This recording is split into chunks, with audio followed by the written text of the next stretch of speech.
Assalamualaikum warahmatullahi wabarakatuh. Saya bernama Tutik Lasmini, guru sejarah. Dalam kesempatan ini akan menampilkan topik zaman praaksara. Adapun zaman praaksara ini secara etimologi, pra artinya sebelum, aksara artinya adalah tulisan. Jadi zaman sebelum ada tulisan. Berdasarkan periodisasi zaman praaksara terdiri dari dua macam. Satu adalah berdasarkan geologi, yang kedua adalah berdasarkan arkeologi. Berdasarkan pada geologi artinya adalah berdasarkan pada umur lapisan kulit bumi yang meliputi zaman Arkeozoikum atau Azoikum. Yang kedua adalah zaman Paleozoikum. Yang ketiga adalah zaman Mesozoikum. Yang keempat adalah zaman Neozoikum. Adapun yang kedua adalah berdasarkan temuan hasil budaya berdasarkan penelitian arkeologi terdiri dari zaman Paleolitikum, 2 zaman Mesolitikum, 3 zaman Neolitikum, 4 zaman Megalitikum, dan yang kelima adalah zaman logam.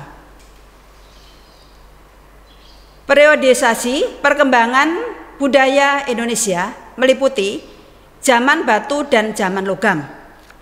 Pertama adalah zaman batu, terbagi menjadi zaman batu tua atau Paleolitikum. Yang kedua adalah zaman batu tengah atau Mesolitikum. Yang ketiga adalah zaman batu muda atau Neolitikum. Yang keempat, zaman batu besar atau Megalitikum. Sedangkan zaman logam meliputi zaman tembaga. Zaman tembaga ini di Indonesia tidak ada. Yang kedua adalah zaman perunggu.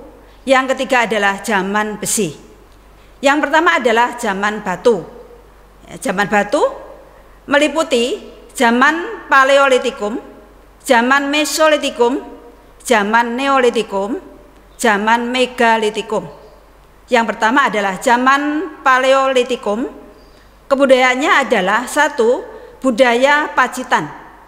Yang kedua adalah budaya Ngandong. Ngandong di daerah Ngawi. Yang kedua, zaman Mesolitikum. Kebudayaannya adalah Kapak Genggam, Sumatera atau Pabel Kultur. Yang kedua adalah budaya Tulang Sampung. Yang ketiga adalah budaya Toala atau Flag Kultur. 3 adalah zaman Neolitikum, terdiri dari budaya kapak persegi. Yang kedua adalah kebudayaan kapak lonjong. Yang keempat adalah zaman Megalitikum, yaitu budayanya atau hasil budayanya meliputi 1 menhir, 2 dolmen, 3 sarkopak, 4 waruga, 5 peti kubur batu, 6 punden berundak-undak. Kehidupan masyarakat zaman batu tua atau Paleolitikum meliputi antara lain hasil-hasil budayanya. Budaya Pacitan meliputi kapak penetak dan kapak perimbas, di mana kapak ini digunakan untuk memotong. 2 budaya Ngandong, Ngawi.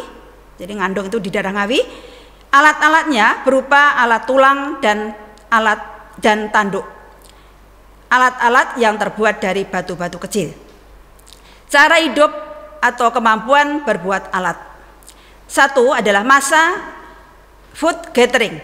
Tahap awal yaitu meliputi berburu, menangkap ikan, mengumpulkan keladi, ubi, buah-buahan. Yang kedua adalah nomaden, yaitu hidup secara berpindah-pindah tempat mengikuti daerah-daerah yang subur. Jenis manusia pendukungnya meliputi Meganthropus palaeojavanicus, 2 Pithecanthropus erectus, 3 Pithecanthropus robustus, 4 Pithecanthropus mojokertonensis, 5 Homo soloensis, 6 Homo wajakensis. Yang terakhir adalah di daerah Mojokerto. Kita lanjutkan. Hasil kebudayaan zaman batu tua atau Paleolitikum meliputi kapak genggam, di mana kapak ini difungsikan dengan cara digenggam. Yang kedua adalah kapak perimbas, ini juga digunakan untuk memotong. Yang ketiga adalah alat-alat tulang atau tanduk, juga untuk memotong. Yang keempat adalah alat serepeh ya, atau flek, digunakan juga untuk memotong. Yang kelima adalah kapak penetak, ya, juga alat untuk memotong. Kehidupan masyarakat zaman Mesolitikum meliputi hasil budayanya adalah Pabel Kurs, yaitu berupa kapak genggam yang ada di daerah Sumatera, bone kultur, alat tulang, tanduk yang diketemukan di Sampung, flaks, khas Kurs, kapak pendek, gerabah, lukisan dinding gua. Cara hidupnya adalah hunting food gathering. Jadi mengumpulkan hasil-hasil yang ada di alam. Nomaden yaitu hidup secara berpindah-pindah mengikuti kesuburan alam atau hasil alam yang ada. Abrich source rocks. Ya, abrich source rocks yaitu hidup di daerah gua-gua, bercocok tanam secara sederhana.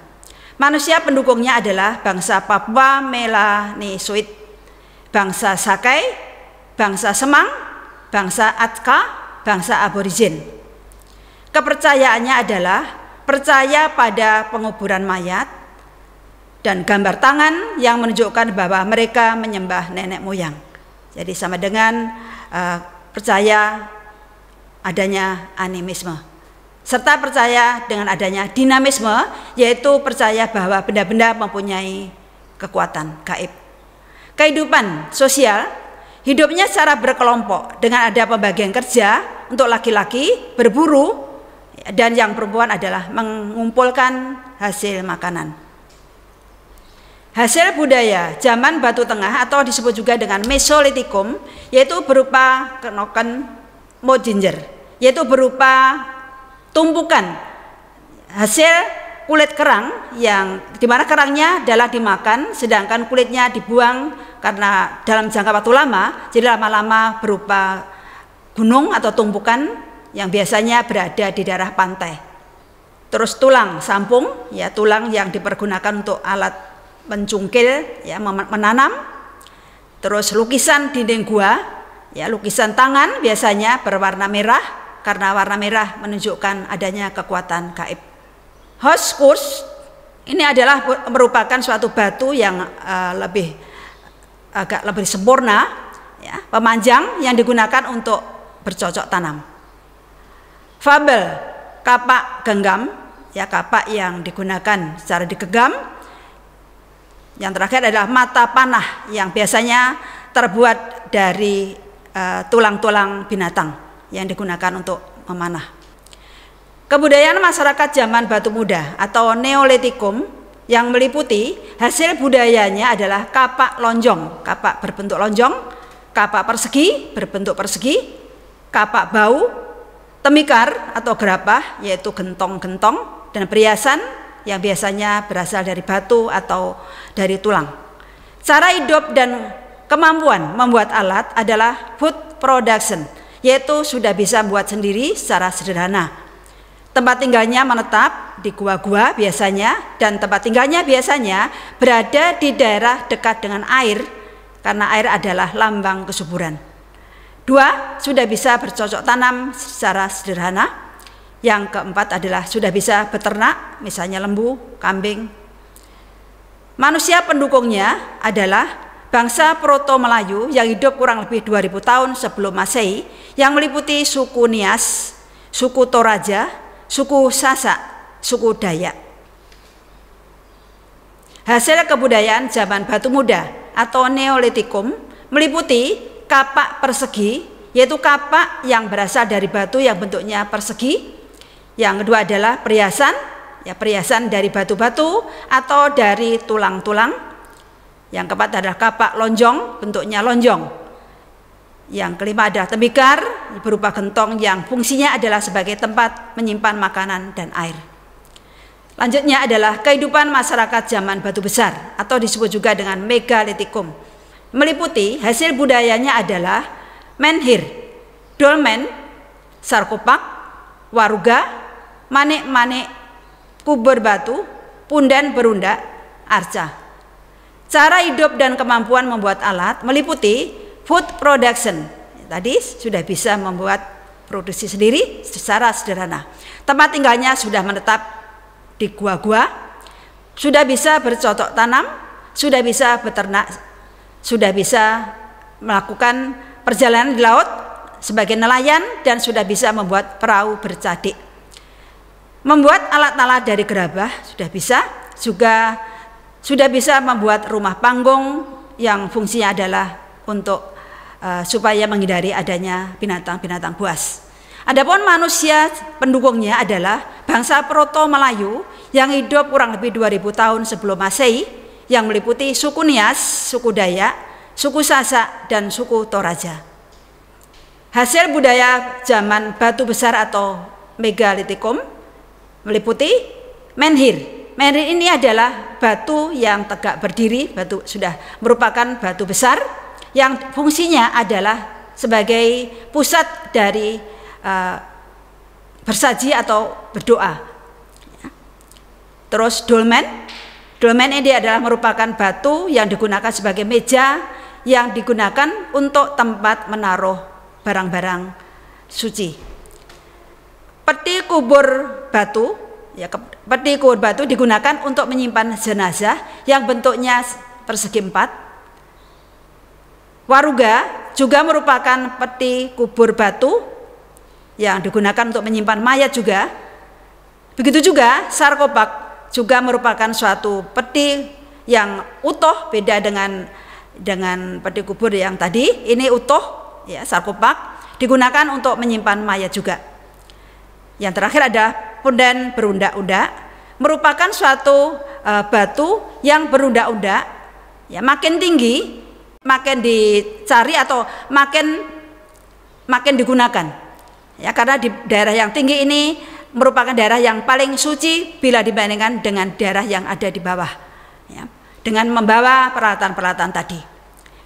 Kehidupan masyarakat zaman logam atau perunggu meliputi hasil budayanya adalah barang-barang perhiasan dari perunggu, manik-manik, bejana perunggu, candrasa, moko, kapak corong atau budaya dongson.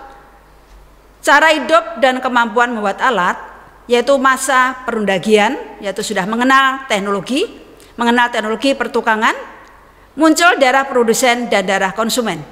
Timbul perdagangan barter, yaitu perdagangan secara tukar menukar barang dengan barang. Jenis pendukungnya adalah bangsa Deutero Melayu yang masuk ke Indonesia tahun kurang lebih 300 sebelum Masehi. Adapun hasil budaya zaman logam atau perunggu meliputi kapak corong, ya, kapak yang bentuknya seperti corong. Terus candrasa adalah merupakan hasil budaya perunggu yang digunakan untuk kepentingan sesaji. Nakara juga dipergunakan untuk kepentingan sesaji. Begitu juga moko, sama untuk kepentingan sesaji. Arca, perunggu juga digunakan untuk kepentingan sesaji. Adapun cara untuk membuat logam perunggu ini ada dua macam. Yang pertama adalah cara asir perdu, yaitu dengan cara menggunakan tanah liat, ya, dan menggunakan lilin, ya, tanah liat dibentuk terus diberi lilin, nanti akhirnya lilin itu akan dilelehkan dan akan menghasilkan rongga yang nantinya akan diisi dengan cairan perunggu. Yang kedua adalah bivalve, ya, bivalve atau bival, yaitu merupakan cara membuat barang-barang yang sudah dibuatkan cetakan lebih dahulu. Gambar-gambar sebagai berikut, yang dimana gambar-gambar ini masih berada atau masih digunakan sampai sekarang. Misalnya satu adalah pipisan. Pipisan ini selain digunakan untuk membuat jamu, bisa juga digunakan untuk menggiling bumbu. Ya. Terus ini cobek, ya, saya kira cobek ini semua semua rumah tangga masih menggunakan, ya, terus kapak, ya, kapak lonjong, ya, terus ini seperti palu, ya, yang semuanya masih digunakan, terutama adalah di daerah Irian, di daerah Indonesia bagian timur ini masih banyak menggunakan yang berupa kapak ini tadi yang bawah. Terima kasih. Sekian, wassalamualaikum warahmatullahi wabarakatuh.